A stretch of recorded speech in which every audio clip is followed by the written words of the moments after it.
Hello friends, அனைவருக்கும் வணக்கம். Welcome to TNPSC kingdom. So இந்த வீடியோ பதிவில் நம்ம பார்க்க போகிற டாபிக் என்ன அப்படின்னு பார்த்தீங்கன்னா, 7th தமிழில் இயல் 6 வந்து பார்க்க போகிறோம். சரியா, அதாவது செகண்ட் டேர்மில் தேர்ட் இயல் வந்து பார்க்க போகிறோம். ஸோ இதோட 7ஆம் வகுப்பு புதிய தமிழ் புக்கில் நம்ம 2 டேர்ம் வந்து முடிக்க போகிறோம். இந்த இயல் முடிச்சிட்டோம்னா 2 டேர்ம் வந்து முடிஞ்சிரும்ப்பா. ஓகேவா? ஸோ இப்போ இதில் வந்து எது எது இம்பார்ட்டன்ட், எது எது பார்க்கணும் அப்படிங்கிறத சொல்கிறேன். கையில் புக் இருந்தால் புக் எடுத்துக்கோங்க. இல்லை எதுவும் நோட் இருந்துச்சு அப்படின்னா நோட் பண்ணி கூட எது எது இம்பார்ட்டன்ட் சொல்கிறேனோ அதை மட்டும் வந்து நீங்கள் நோட் பண்ணி வச்சுக்கிட்டு அதுக்கப்புறம் புக்கில் வந்து மார்க் பண்ணி படிச்சுக்கலாம். ஓகேவா? ஸோ வீடியோவை தயவு செஞ்சு ஃபுல்லாக பாருங்கள். ஓகேவா? நம்ம சைட்லேருந்து உங்களுக்கு கொடுக்குற ஒரே ஒரு ரெக்வஸ்ட் அதுதான். ஸோ ஒவ்வொரு வீடியோலையுமே வந்து உங்களுக்கு ஒவ்வொரு தகவல்கள் வந்து கிடைக்கும். சரியா? நீங்கள் ஒரே வீடியோவில் 200 மார்க்குக்கும் வந்து நீங்கள் படிக்க முடியாது. சரியா? ஒரு வீடியோவிலேருந்து உங்களுக்கு ஒரு மார்க் வந்து ஒரு மார்க்குக்கான உங்களுக்கான நாலேஜ் வந்து கிடைக்கும். சரியா? ஸோ அப்படி தான் நீங்கள் வந்து ஒவ்வொன்றா வந்து டெவலப் பண்ணணுமே தவிர ஒரே வீடியோவில் வந்து நம்மளுக்கு 200 மார்க்கும் கிடைச்சிரும் அப்படின்னு வந்து நீங்கள் நினைக்கக்கூடாது. சரியா? நீங்கள் எவ்வளோக்கு எவ்வளோ எஃபர்ட் போடுறீங்களோ, நீங்கள் எவ்வளோக்கு எவ்வளோ தேடுறீங்களோ அவ்வளோக்கு அவ்வளோ தான் அது உங்களுக்கு கிடைக்கும். ஓகேவா? ஸோ அதனால் நம்ம கொடுக்குற வீடியோஸை ஃபுல்லாக வந்து பாருங்கள். சரியா? உங்களுக்காக தான் ப்ரிப்பேர் பண்ணி நம்ம வந்து கொடுக்குறோம். ஸோ ஃபுல்லாக பார்த்துட்டு எல்லாத்தையும் அண்டர்லைன் பண்ணி வச்சுக்கோங்க. அண்டர்லைன் பண்ணி வச்சுட்டு வீடியோ முடிஞ்ச உடனேயே ஃபுல்லாக வந்து எல்லாத்தையும் ரீட் பண்ணுங்கள். சரியா? ஃபுல்லாக ஒரு ரீட் பண்ணீங்க அப்படின்னா அது உங்களுக்கு மைண்டில் போய் அப்படியே வந்து ஸ்டோர் ஆயிரும். அதுக்கு மேலே நீங்கள் அதை வந்து மறக்கவே மாட்டீங்க. ஓகேவா? சரி, ஓகேப்பா. ஸோ வாய்ஸ் வந்து கொஞ்சம் இதாக தான் இருக்கும். கொஞ்சம் ஒரு சில ஹெல்த் இஷ்யூஸ். ஸோ அதனால தான் ஒரு சில நாளாக வந்து வீடியோஸ் வந்து வரல. So sorry for that. So இனிமேல் வந்து நம்ம ரெகுலராக வந்து வீடியோஸ் வந்து கொடுத்துருவோம். ஏன்னா வந்து நம்மளுக்கு நேற்று நோட்டிஃபிகேஷன் வந்து சொன்ன மாதிரி விட்டுட்டாங்க. ஸோ இந்த அடுத்த ஒரு 2 மாதங்கள், சரியா, இந்த ஒரு 60 நாட்கள் வந்து நம்ம ஃபயராக வந்து படிக்கணும். ஸோ அதனால் இப்போலேருந்து நீங்கள் ஸ்டார்ட் பண்ணால் கூட போதும். கண்டிப்பாக உங்களால் ஜெயிக்க முடியும். ஸோ தொடர்ந்து நீங்கள் பயணிங்க. கண்டிப்பாக உங்களால் முடியும். தொடர்ந்து புக் எடுங்க. நம்ம சைட்லேருந்து இனிமேல் சப்போர்ட் உங்களுக்கு ரெகுலராக வந்துடும். நீங்கள் எந்த கவலையும் பட வேணாம். ஸோ என்ன இத்தனை நாளாக வீடியோஸ் வரல அப்படின்னு எல்லாரும் வந்து கேட்டிருந்தீங்க. ஸோ இனிமேல் வந்து ரெகுலராக உங்களுக்கு வீடியோஸ் வந்து வந்துடும். ஸோ வந்து இனிமே ஃபுல் அண்ட் ஃபுல் எங்கள் சைட்லேருந்து உங்களுக்கு சப்போர்ட் வந்து கிடச்சிரும். ஓகேவாப்பா? சரி, ஓகே. ஸோ இப்போ வந்து நம்ம இந்த இயல் 6 வந்து ஆரம்பிக்க போகிறோம். ஸோ இதில் பார்த்தீங்கன்னா நம்மளுக்கு ஃபஸ்ட்டு என்ன கொடுத்துருக்காங்க அப்படின்னா, ஒரு வேண்டுகோள் அப்படின்னு சொல்லி ஒரு செய்யுள் பகுதி கொடுத்துருக்காங்கப்பா. ஸோ இந்த பாடலை பொறுத்த வரைக்கும் இது நம்மளுக்கு சிலபஸில் வந்து கவர் ஆகாது. ஜஸ்ட் வந்து ஒருக்க ரீடு மட்டும் பண்ணிக்கோங்க. ஓகேவா? ஒரு தடவை ரீட் பண்ணிவிட்டு ஸோ இதை எழுதியவர் யார் அப்படின்னு பார்த்தீங்கன்னா, தேனரசன் அப்படிங்கிறவர் தான் எழுதியிருக்காரு. சொல்லும் பொருளும் நம்மளுக்கு இம்பார்ட்டன்ட். அது எந்த இதாக இருந்தாலும் சரி, சிலபஸில் கவர் ஆகுது, கவர் ஆகலை, எந்த பாடமாக இருந்தாலும் சரி, எந்த செய்யுளாக இருந்தாலும் சரி, நம்மளுக்கு சொல்லும் பொருள் வெரி வெரி இம்பார்ட்டன்ட். ஸோ அதனால் சொல்லும் பொருளும் படிச்சுக்கோங்க. ஓகேவா? பிர்மாக்கள் அப்படின்னா படைப்பாளர்கள் அப்படின்னு சொல்கிறாங்க. பிரம்மாக்கள் அப்படின்னா அதை தான் வந்து இவங்க பிர்மாக்கள் அப்படின்னு வந்து சொல்கிறாங்க. நெடி அப்படின்னா நாற்றம். ஓகேவா? ஸோ இப்போ நம்ம ஒரு சில இதில் தான் சொல்லுவோம். ஏன்னா நெடி ஏறுது அப்படிங்கிற மாதிரி சொல்லுவோம். நெடி அப்படின்னா அதனுடைய உண்மையான பொருள் என்ன அப்படின்னு பார்த்தீங்கன்னா நாற்றம். ஓகேவா? ஸோ மழலைனா குழந்தை, இது நம்மளுக்கு தெரியும். வனப்புனா அழகு. ஓகேவா? அடுத்து பூரிப்புனா மகிழ்ச்சி, இதுவும் நம்மளுக்கு தெரியும். மேனினா உடல். ஓகேவா? ஸோ இது வந்து நம்ம பார்த்துருக்கோம். ஸோ இதில் எது வந்து டிஃப்ரெண்ட்டாக இருக்கோ அதை மட்டும் நீங்கள் நல்லா பார்த்து ஞாபகம் வச்சுக்கோங்க. ஓகேவா? ஸோ பாடலும் பொருளும் அதே மாதிரி தான். பாடலை ஒரு தடவை ரீட் பண்ணிவிட்டு பொருளையும் வந்து ஒரு டைம் வந்து சும்மா ரீட் பண்ணிக்கோங்க. ஓகேவா? நம்மளுக்கு சிலபஸில் அது கவர் ஆகலை, இம்பார்ட்டனும் கிடையாது. ஸோ நூல்வெளியும் வந்து நம்ம படிக்க தேவை கிடையாதுப்பா. ஓகேவா? ஸோ இப்போ டைரெக்டாக வந்து நம்ம புக் பேக்குக்கு வந்துடலாம். ஃபர்ஸ்ட் கொஸ்டின் பாருங்க. மயிலும் மானும் வானத்திற்கு டேஷ் தருகின்றன அப்படின்னா அழகு தருகின்றன. அழகுக்கு இன்னொரு பொருள் என்னப்பா, இன்னொரு வார்த்தை என்னப்பா? வனப்பு. ஓகேவா? மயிலும் மானும் வனத்திற்கு வனப்பு தருகின்றன. ஓகேவா? மிளகாய் வற்றலின் டேஷ் தும்மலை வர வைக்கும். சரி, அதான் மிளகா வந்து நம்மளுக்கு ஒரு மாதிரி இருந்தால் எப்படி சொல்லுவோம்? நெடி அடிக்குது. ஏன்னா மிளகா நெடி அடிக்குது அப்படின்னு சொல்லுவோம் இல்லையா? நம்மளுக்கு ஒரு மாதிரி தும்மல் வர மாதிரி இருக்கும், தும்மல் வரும். ஸோ அதை தான் வந்து நெடி அப்படின்னு சொல்லுவாங்க. ஸோ அப்போ மிளகாய் வற்றலில் நெடி தும்மலை வரவழைக்கும். சரியா? நெடி தான் வந்து நாற்றம் அப்படிங்கிறது பொருள். ஓகேவா? அன்னை தான் பெற்ற டேஷ் சிரிப்பில் மகிழ்ச்சி அடைகிறாள். அன்னை தான் பெற்ற மழலையின், சரியா, மழலைனா குழந்தை, குழந்தையின் சிரிப்பில் தான் அவங்களுக்கு மகிழ்ச்சி. ஓகேவா? அடுத்து 4th கொஸ்டின் பாருங்க. வனப்பில்லை அப்படிங்கிற சொல்ல பிரித்து எழுதணும் அப்படின்னா நம்மளுக்கு என்ன கிடைக்கும் அப்படின்னா, வனப்பு கூட்டல் இல்லை அப்படின்னு வந்து வரணும். அப்போ ஆப்ஷன் பி தான் வந்து கரெக்ட். அடுத்து வளர்ப்பு கூட்டல் எனில் என்பதனை சேர்த்தெழுத கிடைக்கும் சொல் என்ன அப்படின்னு பார்த்தீங்கன்னா, வார்ப்பு கூட்டல் எனில். இதுக்கு எப்படி வரும்னா வார்பெனில் அப்படின்னு வந்து வரும். சரியா? பூவும் ஏவும் சேர்ந்து பேவா வந்து மாறும். பெனில்னு வந்து வரும். சரியா? அப்ப வார்ப்பு எனில் இது கிடையாது. அதுக்கப்புறம் வார்பினில் இதுவும் கிடையாது. வார்ப்பு எனில் இதுவும் கிடையாது. அப்ப வார்பெனில் இதுதான் வந்து சரியான ஆன்சர். ஆப்ஷன் சி தான் வந்து கரெக்ட். ஓகேவா? ஸோ அடுத்த செய்யுள் பகுதி பாருங்க. கீரை பாத்தியும் குதிரையும் அப்படிங்கிற செய்யுள். சரியாப்பா? ஸோ இதை பொறுத்த வரைக்கும் சிம்பிளா இது எப்படி சொல்லலாம் அப்படின்னா, ஒரு பாடல் ஆனா 2 அர்த்தம் வந்து குடுக்கும். சரியா? அதான் வந்து இந்த இரட்டுற மொழிதல் அப்படின்னு வந்து சொல்லுவாங்க. சரியா? ஒரே பாடல் தான். ஆனா 2 பொருள வந்து குடுக்கும். சரியா? தமிழ்ல சொல்நயம், பொருள்நயம் மிகுந்த பல வகையான பாடல்கள் இருக்கு. ஓகேவா? அதுல ஒரே பாடல்ல 2 பொருள் தோன்றும்படி பாடப்படும் இரட்டுற மொழிதலும் அவற்றுள் ஒன்று. சரியா? ஒரே பாடல்ல 2 பொருள் வர மாரியான பாடல்களும் இருக்கு. அத வந்து சிலேடை அப்படின்னு வந்து சொல்லுவாங்க. சரியா? இது வந்து ஒரு கொஸ்டின்பா. மார்க் பண்ணி வச்சுக்கோங்க. 1 மார்க் இத வந்து கேட்கலாம். கேட்காமயும் விடலாம். சரியா? ஆனா இது வந்து கொஸ்டின் தான். மார்க் பண்ணி வச்சுக்கோங்க. ஸோ, இப்ப பாடல பாருங்க. ஸோ எதுக்காக இங்க அப்படி வந்து சொல்றாங்க? இது வந்து இரட்டுற மொழிகள்னு சொல்றாங்க அப்படின்னா, இந்த பாடல நீங்க கீரை பாத்தி இருக்கு பார்த்தீங்களா? கீரை பாத்தியோட நீங்க ஒப்பிட்டு பார்த்தாலும் இது மேட்ச் ஆகும். அதே மாதிரி ஒரு குதிரையோட இந்த பாடல நீங்க ஒப்பிட்டு பார்த்தாலும் அது மேட்ச் ஆகும். சரியா? ஸோ அதனால தான் இந்த பாடலினுடைய பெயரே கீரை பாத்தியும், குதிரையும் அப்படிங்கிற மாரி வச்சிருப்பாங்க. சரியா? இப்ப நான் உங்களுக்கு எக்ஸ்ப்ளைன் பண்றேன். உங்களுக்கு புரியும் பாருங்க. ஸோ ஃபர்ஸ்ட் பாருங்க. கட்டி அடிக்கையால், கால் மாறி பாய்கையால், வெட்டி மறிக்கின்ற மேன்மையால், முட்டப்போய் மாறத் திரும்புகையால், வன்கீரை பாத்தியுடன் ஏற பரியாகுமே அப்படின்னு வந்து சொல்லியிருக்காரு. சரியா? இது எழுதியவர் யாரு அப்படின்னு பார்த்தீங்கன்னா, காளமேக புலவர் அப்படிங்கிறவரு. ஓகேவா? ஸோ இவர பத்தி நெறைய கேள்விகள் இதுக்கு முன்னாடி கேட்டிருக்காங்க. ஸோ இது வந்து ஒரு இம்பார்ட்டன்டான ஏரியா தான். இந்த இடத்த முக்கியமா கவனிச்சு பாருங்க. ஓகேவா? சொல்லும் பொருளும் பாருங்களேன். என்ன சொல்றாங்கன்னா, வன்கீரை அப்படின்னா வளமான கீரை. ஓகேவா? சொல்லும் பொருளும் பார்க்கணுமே நம்ம பாடல் பொருள் கூட பார்த்துடலாம். ஓகேவா? பாடல் பொருள் பாருங்க. கீரை பாத்திக்கும் ஒரு அர்த்தம் இருக்கு. குதிரைக்கும் ஒரு அர்த்தம் இருக்கு. எப்படின்னு பாருங்க. மண் கட்டிகளை அடித்து தூளாக்குவர். மண்ணை வெட்டி தடுத்து பாத்திகளாக்கி வைத்திருப்பர். வாய்க்காலில் மாறி மாறி நீர் பாய்ச்சுவர். நீர் கடைமடையின் இறுதி வரை சென்று மாற்றிவிடத் திரும்பும் அப்படின்னு வந்து சொல்றாங்க. சரியா? அதாவது கீரை பாத்தி வைக்கிறாங்கன்னா எப்படிப்பா? அந்த பாத்தி பாத்தியா வெட்டி நீங்க பார்த்துருந்தீங்கன்னா தெரியும் கிராமத்துலலாம். அந்த நிலம் வந்து சமமா வந்து இருக்கும்போது போட மாட்டாங்க. அந்த சமமா இருக்கிற இடத்துல நடுவுல ஒரு ஒரு லைன் வந்து கீரை பாத்தி, பக்கத்துல வந்து தண்ணி போறதுக்கு பாதை. அதுக்கடுத்து கீரை பாத்தி. அந்த லைன் ஃபுல்லா கீரை போடுவாங்க. அதுக்கப்புறம் ஒரு லைன் வந்து தண்ணி போறதுக்கு. இந்த மாதிரி நடுவுல மண்ண குமிச்சு குமிச்சு அதுல மட்டும் கீரை வைப்பாங்க. சைடுல வந்து தண்ணி வந்து ஓடுற மாரி வந்து இருக்கும். சரியா? ஸோ இப்படிதான் வந்து வச்சிருப்பாங்க. ஸோ அத வந்து இந்த பாடல் வந்து மீன் பண்ற மாரி சொல்லியிருப்பாங்க. அடுத்து பாருங்களேன், குதிரையோட இத ஒப்பிட்டிருப்பாங்க. வண்டிகளில் கட்டி அடித்து ஓட்டப்படும், கால் மாறி மாறி பாய்ந்து செல்லும், எதிரிகளை மறித்துத் தாக்கும், போக வேண்டிய இடம் முழுவதும் சென்று மீண்டும் திரும்பி வரும். இக்காரணங்களால் கீரை பாத்தியும், ஏறி பயணம் செய்யும் குதிரையும் ஒன்றாக கருதப்படும் அப்படின்னு வந்து சொல்லியிருக்காங்க. சரியா? அதனால தான் இது 2த்துக்குமே வந்து ஒரே பாடல்ல சொல்லியிருக்காங்க பார்த்தீங்களா? அதனால தான் இதுக்கு வந்து இந்த இரட்டுற மொழிதல் அப்படின்னு வந்து சொல்றாங்க. ம். அடுத்து சொல்லும் பொருளும் பாருங்க. முட்டப்போய் அப்படின்னா, முழுதாக சென்று. அதாவது முழுமையா அந்த கடைசி வரைக்கும் எண்ட் வரைக்கும் இங்கேருந்து அந்த கோட்ட போய் தொட்டுட்டு வரணும் அப்படின்னா, அந்த கோட்டு வரைக்கும் போய் தொட்டுட்டு வர்றது. சரியா? முழுதாக சென்று. இத வந்து ஞாபகம் வச்சுக்கோங்கப்பா. கொஞ்சம் டிஃபரெண்ட்டா இருக்கு. அதுக்கப்புறம் மறித்தல்னா தடுத்தல். தெரியும். மண்ணை வெட்டி தடுப்பு பாத்தி கட்டுதல். அதாவது நான் சொன்னேன் இல்லையா? குதிரைக்கு வந்து நடுவுல பாத்தி கட்டுறது. ஓகேவா? மண்ண வந்து அணைச்சு. அதுக்கப்புறம் எதிரிகள தடுத்து நிறுத்துதல். இது வந்து குதிரை பாத்திக்கு, இது வந்து குதிரைக்கு. சாரி. மேல உள்ளது வந்து கீரை பாத்திக்கு சொல்லியிருக்காங்க. கீழ வந்து குதிரைக்கு சொல்லியிருக்காங்க. எதிரிகள தடுத்து தாக்கும் அப்படின்னு. அதுக்கப்புறம் பரினா குதிரை நம்மளுக்கு தெரியும். சரியா? அரினா சிங்கம், கரினா யானை. ஞாபகம் வச்சுக்கோங்க. கால்னா வாய்க்காலையும் குறிக்கும். குதிரையின் காலையும் குறிக்கும். சரியா? 2 பொருள் இருக்கு. ஒரு சொல் 2 பொருள் வந்து குடுக்கும். ஓகேவா? அடுத்து. கொஞ்சம் டிஃபரெண்ட்டா உள்ளத நல்லா நோட் பண்ணிக்கோங்க. காளமேக புலவரின் இயற்பெயர் என்னன்னு பாருங்கப்பா. வரதன். ஓகேவா? First point. அடுத்து மேகம் மழை பொழிவது போல கவிதைகளை விரைந்து பாடியதால் இவர் காளமேக புலவர் என்று அழைக்கப்பட்டார். அதாவது எதனாலப்பா இவர் காளமேக புலவர் அப்படின்னு பேர் வந்துச்சு அப்படின்னு பார்த்தீங்கன்னா, மேகம் எப்படி மழைய பொழியுதோ, மேலருந்து சர சர சரன்னு கொட்டுதோ, அந்த மாரி பாடல்கள விரைந்து பாடுவாராம். கட கட கட கட கடன்னு பாடுவாராம். அதனால தான் இவருக்கு வந்து காளமேக புலவர் அப்படிங்கிற பெயர் வந்து வச்சிருக்காங்க. 2 பாயிண்ட். அடுத்து பாருங்க. திருவினைக்கா உலா, சரஸ்வதி மாலை, பரபிரம்ம விளக்கம், சித்திர மடல் ஆகிய நூல்களை எழுதியுள்ளார். ஓகேவா? மொத்தம் 4 நூல்கள் இந்த இடத்துல குடுத்துருக்காங்க. இதுதான் 3வது பாயிண்ட். ஓகேவா? அடுத்து 4வது பாயிண்ட் பாருங்க. இவரது தனிப்பாடல்கள், தனிப்பாடல் திரட்டு என்னும் நூலில் இடம்பெற்றுள்ளது. அந்நூலிலிருந்து ஒரு பாடல் இங்கு தரப்பட்டுள்ளது. இவருடைய தனிப்பாடல் எதுல குடுத்துருக்காங்கன்னா, தனிப்பாடல் திரட்டு அப்படிங்கிற ஒரு நூல்ல இவருடைய தனிப்பாடல்கள் எல்லாமே வந்து குடுத்துருக்காங்களாம். ஸோ அதுலேருந்து ஒரு பாடல் வந்து நம்மளுக்கு இங்க வந்திருக்கு. ஓகேவா? மொத்தம் 4 பாயிண்ட்டுப்பா. ஃபர்ஸ்ட் வந்து இவருடைய இயற்பெயர் வரதன். 2வது மேகம் வந்து எப்படி மழைய கொட்டுன்னு பெய்யுதோ, அந்த மாரி இவர் பாடுறது வேகமா பாடுறதுனால இவருக்கு காளமேக புலவர்ன்னு பெயர் வந்திருக்கு. திருவானைக்கா உலா, சரஸ்வதி மாலை, பரபிரம்ம விளக்கம், சித்திர மடல் அப்படின்னு சொல்லி 4 நூல்கள வந்து எழுதியிருக்காரு.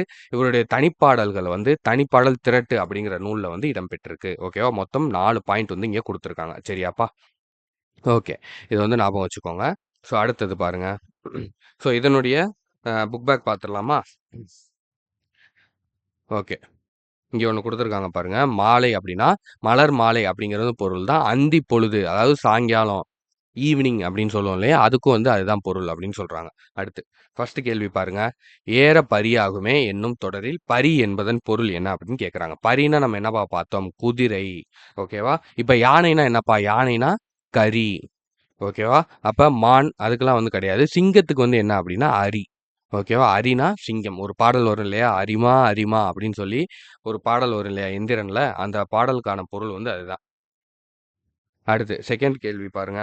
பொருந்தாத ஓசை உடைய சொல் என்ன அப்படின்னு பார்த்தீங்கன்னா, பாய்கையால், மேன்மையால், அடிக்கையால், திரும்புகையில். ஸோ அந்த ரைமிங்கா வரல பாருங்க. பாய்கையால், மேன்மையால், அடிக்கையால் அது எல்லாமே யால், யால்ன்னு முடியுது. இந்த திரும்புகையில் மட்டும் இல்லுன்னு முடியுது. இல்லுன்னு முடியுது இல்லையா? ஸோ அப்ப வந்து இது இல்லுன்னு முடியுது. இது எல்லாமே வந்து ஆல்ன்னு முடியுது. தெரியுதா உங்களுக்கு? ஸோ அதனால இங்க எது வந்து ஆட் ஒண்ணா இருக்கு? இதுதான். தான். ஓகேவா? ஸோ அப்ப ஆப்ஷன் சி தான் கரெக்ட்டு. வன்கீரை அப்படிங்கிற சொல்ல பிரித்து எழுத சொல்றாங்க. ஸோ அத பிரிச்சு எழுதுனோம்னா நம்மளுக்கு என்ன கிடைக்கும் அப்படின்னு பார்த்தீங்கன்னா, வன்மை கூட்டல் கீரைன்னு கிடைக்கும். ஓகேவா? அடுத்து 4த் கொஸ்டின் பாருங்க. கட்டி கூட்டல் அடித்தல் என்பதனை சேர்த்தெழுத கிடைப்பது என்ன அப்படின்னு பார்த்தோம்னா, கட்டி அடித்தல். ஓகேவா? வரணும். எடித்தல்னு வரணும். இங்க வருது பார்த்தீங்களா? ஸோ ஆப்ஷன் பி வந்து கரெக்ட். ஓகே. அடுத்து பாருங்க. பேசும் ஓவியங்கள். ஓகேவா? இதுல வந்து ஓவியங்கள் பத்தி சொல்லியிருப்பாங்கப்பா. இந்த பாக்ஸ் வந்து கொஞ்சம் ரீட் பண்ணிக்கோங்க. இதுல ஒரு சில பாயிண்ட்ஸ் வந்து குடுத்துருப்பாங்க. ஆயக்கலைகள் 64 நம்மளுக்கு தெரியும். 64 ஆயக்கலைகள் வந்து இருக்கு. அதுல ஓவியக்கலையும் ஒண்ணு. ஓகேவா? காண்போரின் கண்ணையும் கருத்தையும் கவர்ந்தழுக்கும் ஆற்றல் ஓவியத்திற்கு உண்டு. சரியா? இந்த கேள்வி கேட்கலாம். காண்போரின் கண்ணையும் கருத்தையும் கவர்ந்தெழுக்கும் ஆற்றல் எதற்கு உண்டு? டேஸ் உண்டு அப்படின்னு கேட்கலாம். ஓவியத்திற்கு உண்டு. ஓகேவா? இந்த மாரி கேள்விகள் வப்பாங்க. ஓகேவா? ஏன்னா இந்த வாட்டி சிலபஸ் கொஞ்சம் ஈஸியா இருக்கறனால இந்த மாரி ட்விஸ்டடா கூட வைக்கலாம். பார்த்துக்கோங்க. ஒரு கருத்தை பேச்சாலும், எழுத்தாலும் வெளிப்படுத்துவதைக் காட்டிலும், ஓர் ஓவியத்தால் மிக நுட்பமாக புரிய வைத்துவிட முடியும். எழுத்தால சொல்றத விட, பேச்சால சொல்றத விட, ஒரு படம் பார்த்தா நம்மளுக்கு நல்லா புரியும் இல்லையா? அதான் வந்து சொல்றாங்க. அதனால் தான் ஓவியத்தை நுண்கலைகளுள் முதன்மையான ஒன்றாக கருதுகின்றனர். இத்தகைய சிறப்புமிக்க ஓவியக் கலையைப் பற்றி அறிவோம்னு சொல்லியிருக்காங்க. சரியா? நுண்கலைகளுள் முதன்மையான ஒன்று எது? அப்படின்னு வந்து கீழ வந்து ஒரு 4 கலைகள் குடுத்துருவாங்க. அதுல ஓவியமும் ஒண்ணா இருக்கும். ஓகேவா? இது ஒரு கேள்வியா வந்து கேட்கலாம். இந்த மாரிலாம் கொஸ்டின்ஸ் வந்து ஃப்ரேம் பண்ணுவாங்க. ஓகேவா? ஸோ இதுல என்னென்ன ஓவியங்கள் இருக்கு அப்படிங்கிறத பத்தி சொல்லியிருப்பாங்கப்பா. அதாவது குகை ஓவியம்னா என்ன? அதுக்கப்புறம் துணி ஓவியம்னா என்ன? ஓலைச்சுவடி ஓவியம்னா என்ன? செப்பேட்டு ஓவியம்னா என்ன? சுவர் ஓவியம்னா என்ன? அதுக்கப்புறம் தந்த ஓவியம்னா என்ன? கண்ணாடி ஓவியம்னா என்ன? தாள் ஓவியம்னா என்ன? இப்படின்னு ஒவ்வொரு ஓவியங்கள பத்தியும் வந்து சொல்லியிருப்பாங்க. இது ஜஸ்ட் வந்து நீங்க சும்மா ரீட் பண்ணி தெரிஞ்சுக்கிட்டா போதும். சரியா? இதுல ரொம்ப இம்பார்ட்டன்ட் அப்படிலாம் வந்து கிடையாது. சும்மா ரீட் பண்ணிக்கிட்டீங்கன்னா போதும். இப்ப குகை ஓவியம்னா, "நான் தான் குகை ஓவியம் பேசுகிறேன்" அப்படிங்கிற மாரி அந்த சென்டென்ஸ் வந்து ஆரம்பிக்கும். பழங்கால மனிதர்கள் வந்து குகைகள்ல தான் வந்து வாழ்ந்தாங்க. அது வந்து நம்மளுக்கு தெரியும். அங்கு தான் அவங்களுடைய முதல் ஓவியங்கள் வந்து வரைய பழகுனாங்க. செய்திகள மற்றவங்களுக்கு தெரியப்படுத்துறதுக்காக அவங்க இந்த மாரியான ஓவியங்கள வந்து அந்த பாறைகள்ல வந்து வரைஞ்சு வந்து வச்சாங்க. சரியா? அதுக்கப்புறம் வேட்டைக்கு செல்லுதல், நடனம் ஆடுதல், போர் செய்தல் போன்ற காட்சிகள் அங்கே வந்து வரையப்பட்டிருக்கு. நாங்கள் பெரும்பாலும் கோட்டோவியமாகவே இருப்போம். மண் மற்றும் கல் துகள்களைக் கொண்டு எங்களுக்கு வண்ணம் தீட்டுவர். சரியா? அதாவது மண்ணு, கல்லு இதெல்லாம் வச்சு அதுக்கு வந்து பெயிண்டிங் வந்து பண்ணியிருக்காங்க அந்த காலத்துல. ஓகேவா? அப்ப பெயிண்ட், பிரஷ் இதெல்லாம் கிடையாதுல்ல. ஸோ அத வந்து போருக்கு போறது, அதுக்கப்புறம் வந்து நடனம் ஆடுறது, அதுக்கப்புறம் வந்து இந்த மாரியான காட்சிகள வந்து வ வரைஞ்சு சரியா? வேட்டைக்கு போறது, இந்த மாரியான காட்சிகள அந்த பாறைகள்ல வரைஞ்சு, அதுல கல்லு, மண்ணு இதெல்லாம் வச்சு கலர் வந்து பூசியிருக்காங்க. ஓகேவா? எங்களை உற்று நோக்கினால் பழந்தமிழரின் வாழ்க்கை முறைகளை அறிந்து கொள்ளலாம். ஓகேவா? இப்ப கேட்கலாம். பழந்தமிழர்களின் வாழ்க்கை முறைகளை அறிந்து கொள்ள பயன்படும் ஓவியம் எது? குகை ஓவியமா? சுவர் ஓவியமா? துணி ஓவியமா? செப்பேடு ஓவியமா? அப்படின்னு வந்து கேட்கலாம். ஓகேவா? அடுத்து சுவர் ஓவியம்னா என்னன்னு பாருங்க. மனிதர்கள் வீடு கட்டி வாழத் தொடங்கிய காலம் முதல் சுவர் ஓவியங்களாகிய எங்களை வரைந்து வருகின்றனர். வீடு கட்டினதுலேருந்தே சுவர் ஆமா. வீடு கட்டினாலே நம்ம 4 சுவர் வச்சு தானே வீடு கட்டினோம். அப்ப அப்பையிலேருந்தே வந்து இந்த சுவர் ஓவிய பழக்கம் வந்து ஆரம்பிச்சுருச்சு. ஏன்னா முதல்ல பாறைக்குள்ள, குகைக்குள்ள வாழ்ந்தாங்க. அந்த குகையில இருக்கக்கூடிய பாறைகள்ல வரைஞ்சாங்க. அதுக்கப்புறம் வீட்டுக்கு வந்ததுக்கப்புறம் அந்த சுவர்கள்ல வரைய ஆரம்பிச்சுட்டாங்க. அதனால தான் இன்னைக்கு வரைக்கும் நம்ம குழந்தைகளுக்கெல்லாம் ஒரு பழக்கம் இருக்கும் இல்லையா? உங்க வீட்டுகள்ல சின்ன சின்ன குழந்தைகள் இருந்தா, செவுத்துல வந்து ஏதாவது வரைஞ்சுக்கிட்டே இருப்பாங்க. சரியா? ஸோ இது வந்து இன்னைக்கு நேத்து வந்து உள்ள பழக்கங்கள் கிடையாது. ஸோ பல 1000 வருடங்களுக்கு முன்னாடி நம்மளுடைய மூதாதையர்கள், நம்மளுடைய முன்னோர்கள் வந்து ஆரம்பிச்ச ஒரு பழக்கம் தான் ஒவ்வொரு ஜீனா வந்து நம்ம கடந்து வந்து வந்துகிட்டு இருக்கோம். ஓகேவா? ஸோ அதுதான் வந்து உண்ம. சரியா? அடுத்து பாருங்க, அரண்மனைகள், மண்டபங்கள், கோவில்கள் போன்றவற்றில் சுவர்களில் மேற்கூரைகள்ல நம்ம இந்த ஓவியங்கள பார்க்கலாம். மீனாட்சி அம்மன் கோயில், இந்த மாரி நெறைய கோயில்களுக்கு நீங்க போனீங்க அப்படின்னா, மேல அதுக்கப்புறம் சைட்லலாம் வந்து ஓவியங்களா வரைஞ்சிருப்பாங்க. பெரும்பாலும் மேல சீலிங்ல தான் வந்து அதிகமா வந்து வரைஞ்சிருப்பாங்க இல்லையா? அதுக்கப்புறம் சித்தன்னவாசல் என்னும் ஊரில் எங்களை பார்த்திருப்பீர்கள். சரியா? சித்தன்னவாசல்ல இது அதிகமா இருக்கும். முதல்ல ஆற்று மணலுடன் சுண்ணாம்பை சேர்த்து சுவரை சமப்படுத்துவர். முதல்ல வந்து அந்த சுவர் வந்து சமமா இருக்கணும். மேடு பள்ளமா இருக்கக்கூடாது. சரியா? சுவர் ஈரப்பதமா இருக்கும்போதும் இந்த ஓவியத்த வரைவாங்க. ஈரப்பதம் காய்ஞ்சதுக்கு அப்புறமும் இந்த ஓவியத்த வந்து வரைவாங்க. சரியா? 2 டைப்புமே வந்திருக்கு. அப்புறம் தஞ்சை பெரிய கோயில்ல சுவர் ஓவியங்களான எங்கள வந்து ஏராளமா பார்க்க முடியும் அப்படின்னு வந்து சொல்றாங்க. அதுக்கப்புறம் கருவறை சுற்றுச்சுவர்லயும், மண்டபங்களுடைய சுவர்கள்லயும், அதுக்கப்புறம் மேல வந்து சீலிங்லயும் வந்து ரொம்ப அழகா வந்து வரைஞ்சிருப்பாங்க. நாயன்மார்களில் ஒருவரான சுந்தரரின் வாழ்க்கை நிகழ்வுகளாக நாங்கள் வரையப்பட்டிருக்கிறோம் அப்படின்னு வந்து சொல்றாங்க. ஓகேவாப்பா? அடுத்தது. அடுத்தது துணி ஓவியம். சரியா? துணி ஓவியம். இத பொறுத்தவரைக்கும் துணிகள்ல வரையிறது தான். இத வந்து கலம்காரி ஓவியங்கள் அப்படிங்கிற பேர்ல வந்து தமிழகத்திலயும், ஆந்திராலயும் வந்து ஓவியர்கள் வந்து வரைஞ்சுகிட்டு இருக்காங்க. சரியா? தமிழகத்துல, அதுக்கப்புறம் ஆந்திரால வந்து வரைஞ்சுகிட்டு இருக்காங்க. துணிகள்ல ஓவியங்கள் வரையும் முறை பழங்காலம் முதலே வழக்கத்தில் வந்து இருந்திருக்கு. ஓவியம் வரைய பயன்படும் துணிய வந்து எழினி, திரைச்சீலை, கிளி, அதுக்கப்புறம் படாம் அப்படின்னு வந்து சொல்லுவாங்க. 4 சொல்லியிருக்காங்கப்பா. நோட் பண்ணிக்கோங்க. Very, very important. ஓகேவா? சிவக சிந்தாமணி காப்பியத்தில் குணமாலை என்னும் தலைவி யானையைக் கண்டு அஞ்சிய காட்சியை சீவகன் துணியில் வரைந்ததற்கான கூறப்பட்டுள்ளது. அதாவது சிவக சிந்தாமணி அப்படிங்கிற காப்பியம் வந்து நம்மளுக்கு தெரியும். அதுல குணமாலை அப்படிங்கிற தலைவி வந்து யானையைக் கண்டு அஞ்சு நிக்கிற மாரியான ஒரு காட்சிய சீவகன் அப்படிங்கிற ஒருத்தவர் வந்து துணியில வந்து வரைஞ்சிருக்காராம். ஓகேவா? அதான் வந்து சொல்லியிருக்காங்க. அப்புறம் ஓலைச்சுவடி ஓவியம். இது வந்து நம்மளுக்கு தெரிஞ்சது தான். சரியா? ஓலைச்சுவடிகள் மீது எழுத்தாணிய வச்சு கோட்டோவியமா வந்து வரைவாங்க. வண்ணப்பூச்சு ஓவியமாகவும் எங்களை வரைவார்கள். சரியா? அதுக்கப்புறம் நாங்கள் பெரும்பாலும் இதிகாசம் மற்றும் புராண காட்சிகளாகவே இருக்கின்றோம். ஏன்னா, அது அந்த காலத்துல வரைஞ்சது இல்லையா? இந்த காலத்துல இல்ல. அதனால அந்த காலத்துல அவங்க வந்து வெறும் இந்த இதிகாசங்கள், அதுக்கப்புறம் புராண கதைகள் வர்றத வந்து இவங்க வரைஞ்சிருக்காங்க. தற்காலத்துல எங்கள காண்பது அரிதாகிவிட்டது. ஏன்னா, இப்பலாம் வந்து ஓலைச்சுவடி யார் பயன்படுத்துறா? பேப்பர் வந்ததுக்கப்புறம் ஓவியங்கள்லாம் வந்து ஃபுல்லா பேப்பர்லயே வந்து மாறிச்சு. அதுவும் இப்போ வந்து ஃபுல்லா டிஜிட்டலைஸ் ஆயிருச்சு. ஓகேவா? அதுக்கப்புறம் தஞ்சாவூர் சரஸ்வதி மகால் நூலகத்திற்கு சென்றால் எங்களை காணலாம். ஓகேவா? தஞ்சாவூர்ல சரஸ்வதி மகால் நூலகம்னு ஒண்ணு இருக்கும். அங்கே போனீங்கன்னா, இந்த ஓவியங்கள்லாம் வந்து இந்த ஓ ஓ ஓலைச்சுவடி ஓவியங்கள்லாம் வந்து அங்கே பாதுகாத்து வச்சிருக்காங்க. நீங்க அங்கே போனீங்கன்னா, இதெல்லாம் பார்க்க முடியும் அப்படின்னு வந்து சொல்றாங்க. அடுத்து, செப்பேட்டு ஓவியம்னா நம்மளுக்கு தெரியும். செப்பேடுகள்ல வரையிறது. சரியா? முற்காலத்தில் மன்னர்களின் ஆணைகளையும், அரசு ஆவணங்களையும் செப்பேடுகளில் பொறிப்பது வழக்கம். சரியா? அந்த காலத்துல ஆணை, பட்டயம்னு சொல்லுவாங்க இல்லையா? இந்த காலத்துல அதான் பட்டா அப்படின்னு வந்து மாறியிருக்கு. பட்டயம்னா வந்து செம்புல தான் வந்து அந்த காலத்துல இருக்கும். அதேபோல உளி கொண்டு வரைகோடுகளாக எங்களையும் வரைந்தனர். பொதுவாக நீர்நிலைகள், செடி கொடிகள், பறவைகள், விலங்குகள், குறியீடுகள் போன்றவையாக எங்களை காணலாம் அப்படின்னு வந்து சொல்லியிருக்காங்க. சரியா? இங்க ஒரு பாக்ஸ் குடுத்துருக்காங்க பாருங்கப்பா. ஓவிய மண்டபத்தில் பல வகை ஓவியங்கள் வரையப்பட்டிருந்தன. ஓவியங்கள் குறித்து அறிந்தோர் அறியாதவர்களுக்கு விளக்கி கூறினர் என்ற செய்தி பரிபாடலில் இடம்பெற்றுள்ளது. அதாவது ஓவிய மண்டபத்துல பல ஓவியங்கள வந்து வரைஞ்சு இந்த ஆர்ட் எக்ஸிபிஷன்லாம் இப்ப நடக்குது இல்லையா? ஆர்ட் வந்து நம்ம நெறைய இங்கிலீஷ் படத்துல இந்த மாரிலாம் பார்ப்போம். ஸோ தமிழ் படங்கள்லயும் வந்து நம்ம நெறைய பார்த்துருக்கோம். ஸோ அந்த ஓவியங்கள்லாம் வரைஞ்சு அதெல்லாம் வந்து செல் பண்ணுவாங்க. சரியா? அந்த அந்த மாரி ஒரு நிகழ்வு வந்து அந்த காலத்திலே நடந்திருக்கிறதா பரிபாடல்ல வந்து சொல்றாங்களாம். சரியா? "இன்ன பலபல எழுத்து நிலை மண்டபம் துன்னுனர் சுட்டவும் சுட்டு அறிவுறுத்தவும்" அப்படின்னு வந்து சொல்றாங்க. சரியா? அதாவது தெரிஞ்சவங்க, தெரியாதவங்களுக்கு எடுத்து சொல்றாங்க. இந்தந்த ஓவியங்கள்லாம் இது வந்து வச்சிருக்காங்க அப்படிங்கிற மாரி ஒரு நிகழ்வு நடந்ததா பரிபாடல்ல அந்த காலத்திலே வந்து குறிப்பிட்டிருக்காங்க அப்படின்னு வந்து சொல்றாங்க. அப்போ ஓவிய கண்காட்சி, ஓவிய டிராயிங் எக்ஸிபிஷன்ங்கிறது எப்போலேருந்து நடக்குதுங்கிறத பாருங்க. ஓகேவா? ஓகேப்பா. அடுத்து பாருங்க. தந்த ஓவியம். தந்த ஓவியம்ங்கிறது ஒண்ணும் இல்ல. யானை தந்தங்கள்ல வரையிறது தான். இது வந்து கேரளா மாநிலத்தில தான் வந்து அதிகமா வந்து வரைவாங்கப்பா. சரியா? வயது முதிர்ந்த இறந்த யானையின் தந்தங்கள் மீது வந்து இந்த ஓவியங்கள வந்து வரையிறது வழக்கம். அடுத்து கண்ணாடி ஓவியம்ங்கிறது சேம் தான். கண்ணாடிகள் முகம் பார்க்க மட்டும் பயன்படாது. அதே மாரி அழகிய வண்ண ஓவியங்களாயும் வந்து அத வரைய முடியும் கண்ணாடிகள்ல. சரியா?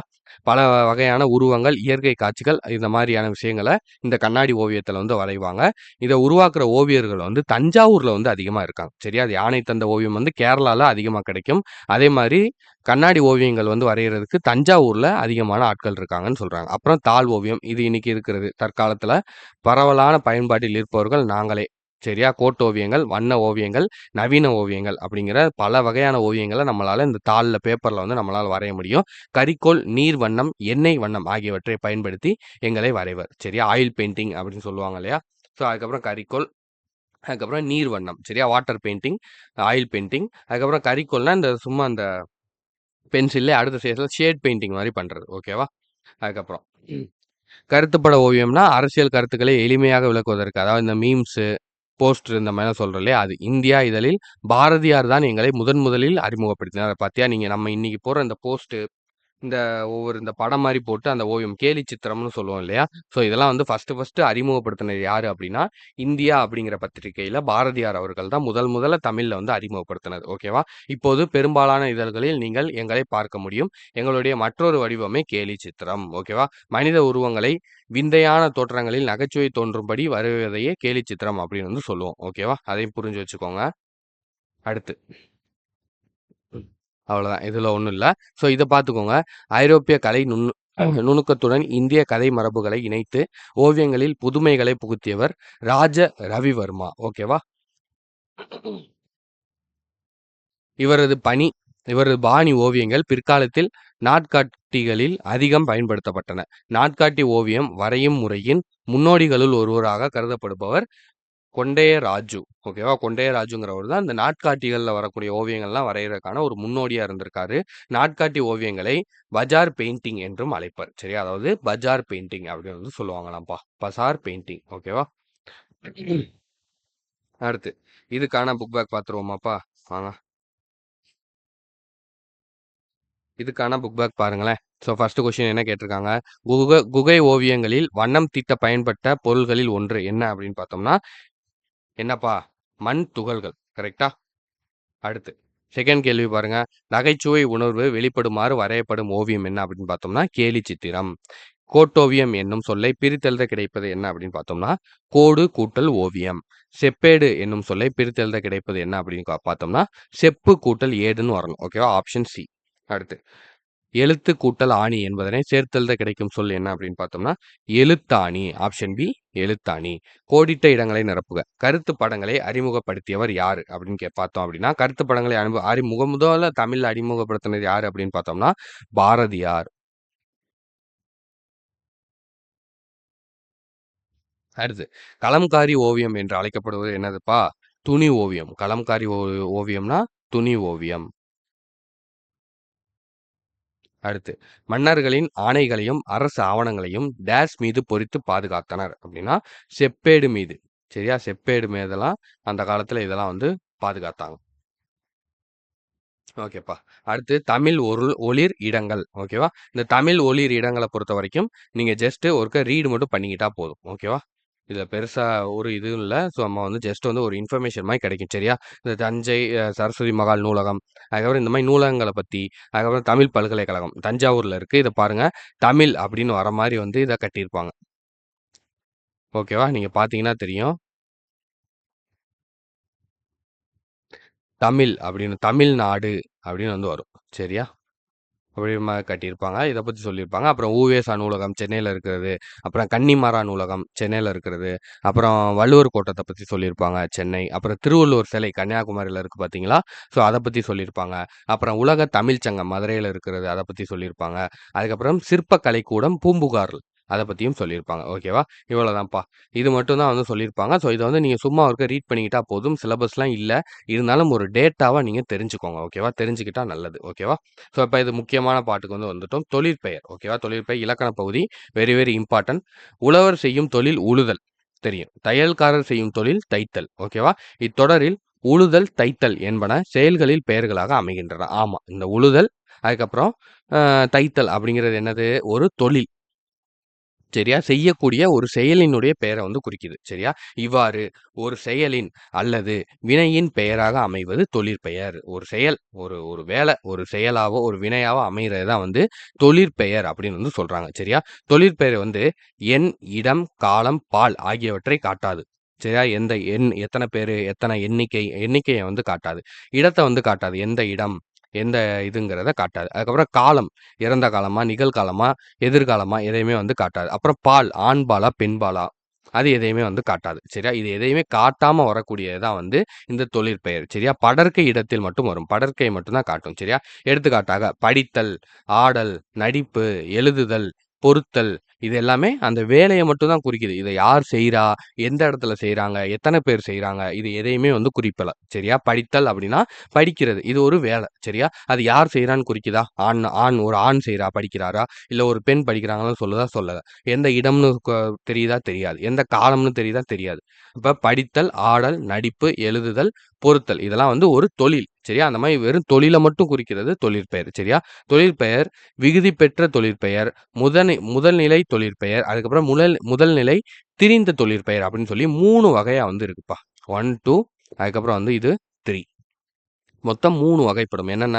விகுதி பெற்ற தொழிற்பெயர். சரியா? அதுக்கப்புறம் முதல்நிலை தொழிற்பெயர், முதல்நிலை திரிந்த தொழிற்பெயர் அப்படின்னு சொல்லி 3 டைப்ல வந்து இருக்கு. ஸோ ஒவ்வொன்னா வந்து நம்ம பார்க்கலாம். ஸோ விகுதி பெற்ற தொழிற்பெயர் அப்படின்னா என்னன்னா, நடத்தல், உண்ணல், வாழ்வு, வாழ்க்கை ஆகிய பெயர்களை கவனியுங்கள். இவற்றில் நட, நட, உன், வாழ் ஆகிய வினைப்பகுதிகள் தல், அல், உ, கை ஆகிய விகுதிகளோடு சேர்ந்து தொழிற்பெயர்களாக அமைகின்றன.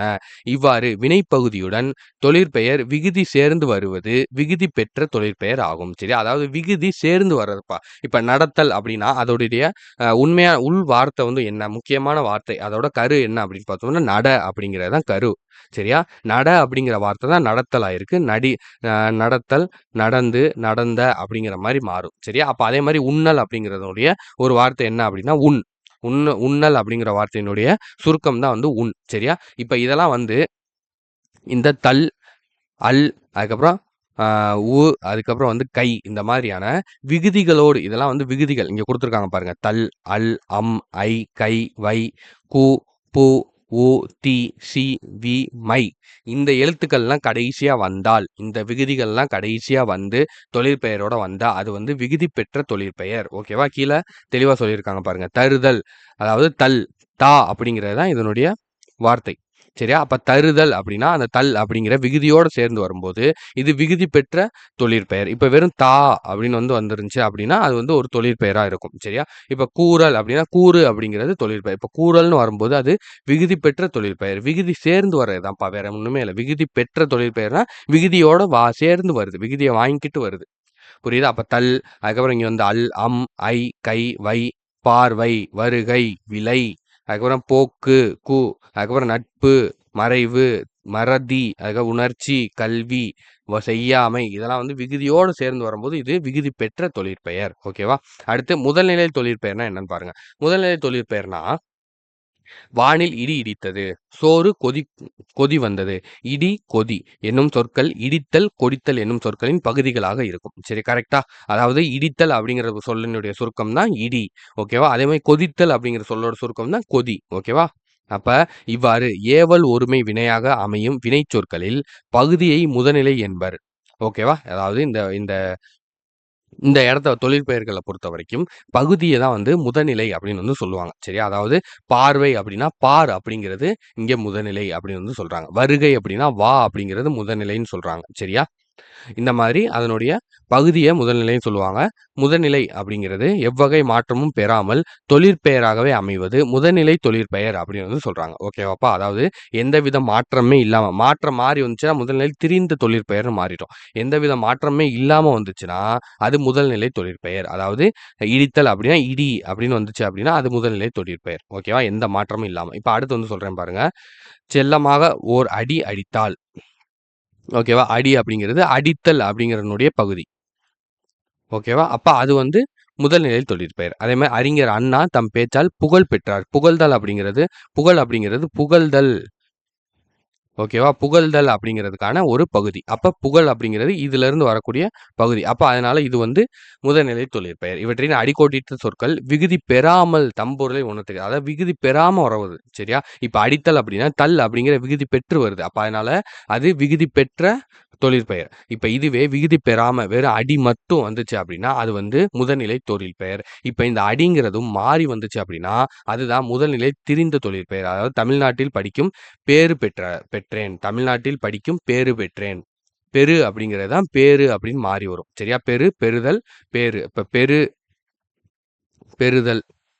ஓகேவாப்பா? பெரு. அதுக்கப்புறம் வந்து பேரு. இப்ப தெளிவா சொல்றேன் பாருங்க. இது வந்து ஃபர்ஸ்ட்டு விகுதி பெற்ற தொழிற்பெயர். மேல குடுத்துருக்காங்க பார்த்தீங்களா? ஒரு நிமிஷம் இருங்க. ஸ்டக் ஆயிடுச்சா? விகுதி பெற்ற தொழிற்பெயர். இதுதான் வந்து எதுனா, இந்த பெறுதல். ஒரு நிமிஷம்.